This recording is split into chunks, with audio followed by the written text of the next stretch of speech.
Chegou a hora da nossa entrevista do dia.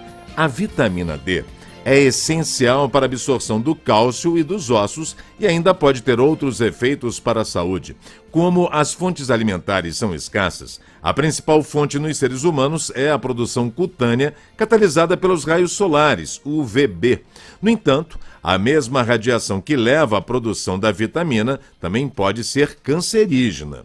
Com o aumento da expectativa de vida, evitar a exposição excessiva ao sol parece ser uma atitude prudente. Porém, a saúde daqueles que não querem ou não podem se expor aos raios solares pode correr alguns riscos se não houver suplementação adequada. Mas para falar sobre a importância da vitamina D pelos idosos, gestantes, lactantes e bebês, nós vamos conversar agora com a doutora Fernanda Nichelli, que é médica especialista em estética médica. Bom dia, doutora Fernanda Nichelli.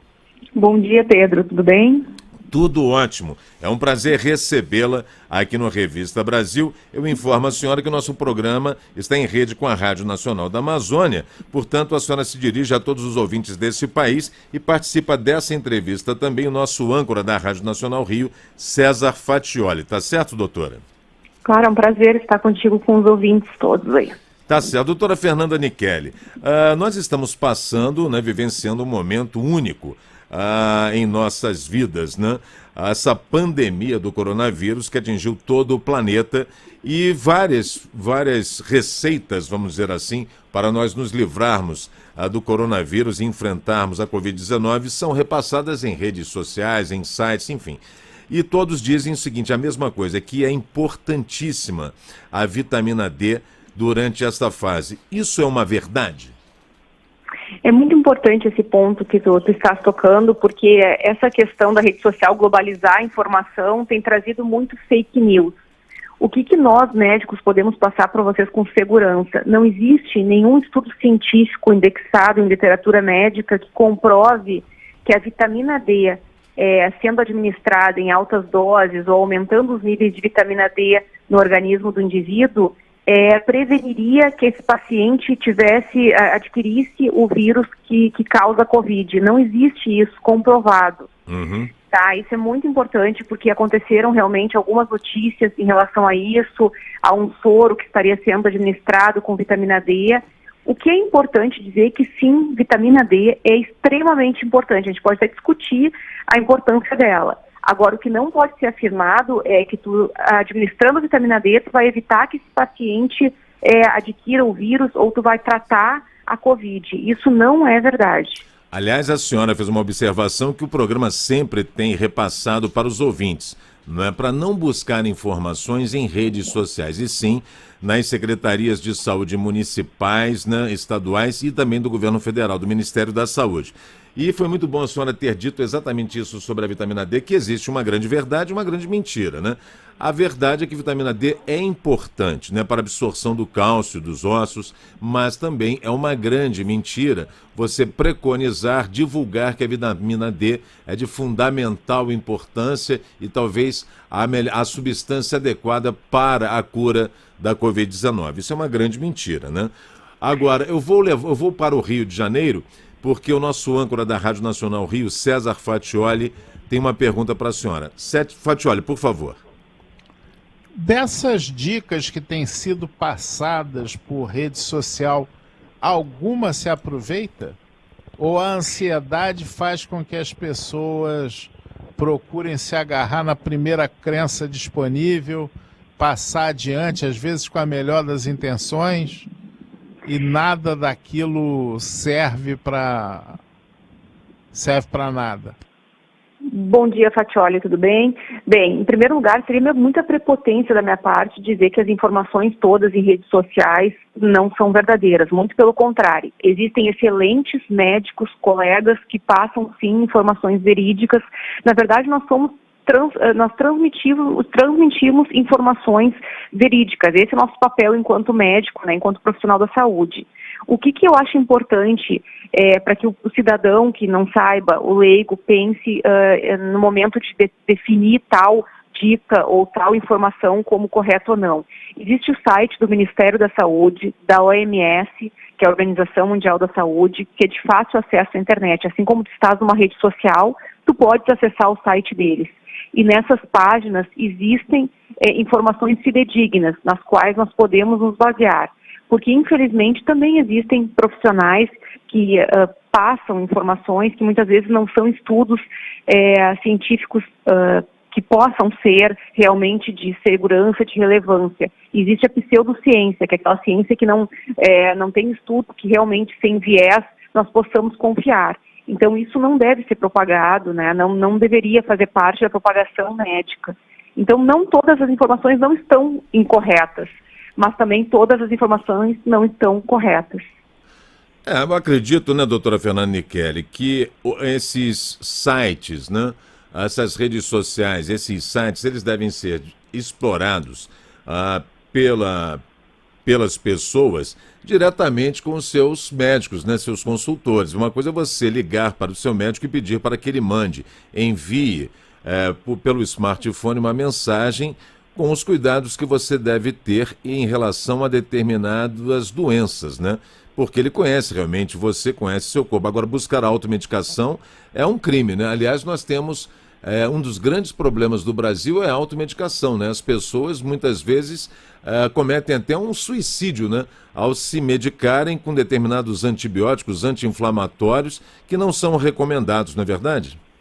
Exatamente, essas pessoas têm que ter essa consciência, tá, com esse monte de fake news, de medicações que possivelmente combatam o coronavírus, que ainda estão em estudo. Cada estudo que sai, a pessoa acha que aquela medicação já pode ser administrada. Não pode. Uma simples vitamina D, quando está em excesso no organismo, pode te causar problema, pode te causar problemas renais sérios.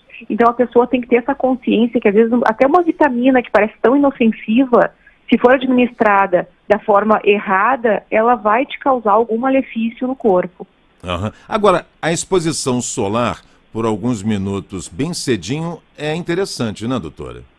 Eu acredito que sim. Existem dois grupos na medicina, tá? Uns que liberam a exposição solar e um outro grupo que não admite essa possibilidade. O que eu costumo orientar os meus pacientes, a forma que eu conduzo, tá? De acordo com os estudos científicos que eu leio, enfim, com as escolas que eu sigo.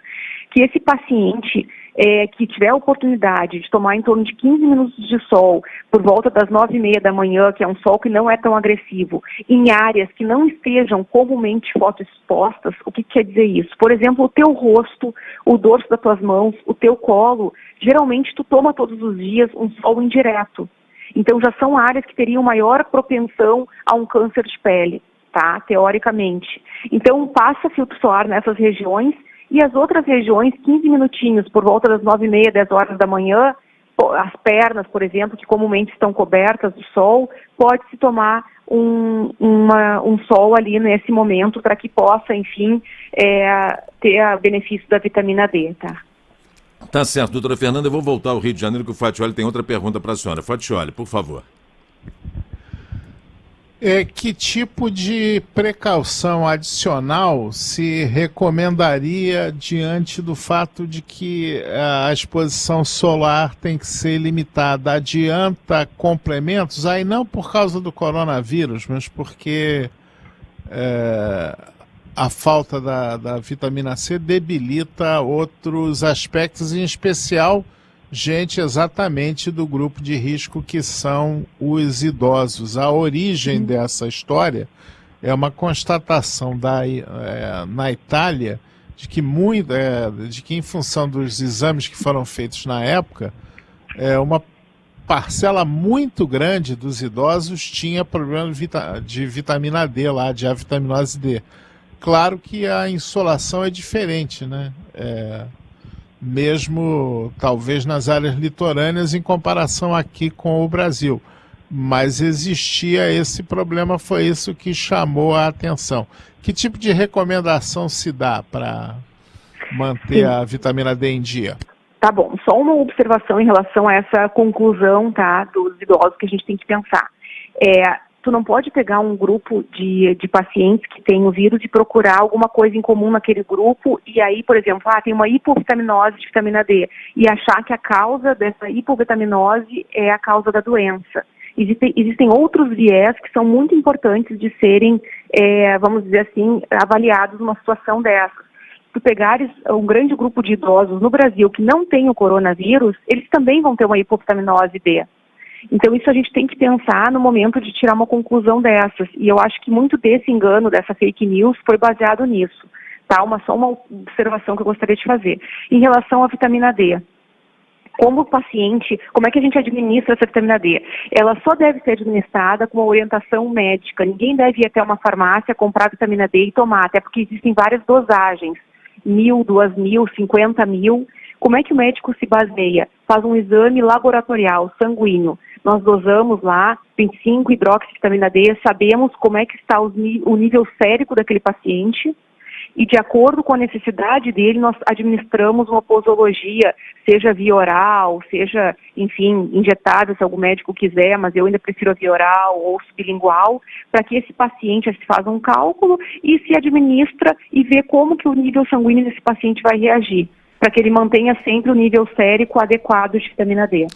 Doutora Fernanda Nichelli, eu quero pegar uma carona aí na pergunta do Fatioli, e eu pediria que a senhora fosse o mais breve possível, porque o nosso tempo já está esgotando.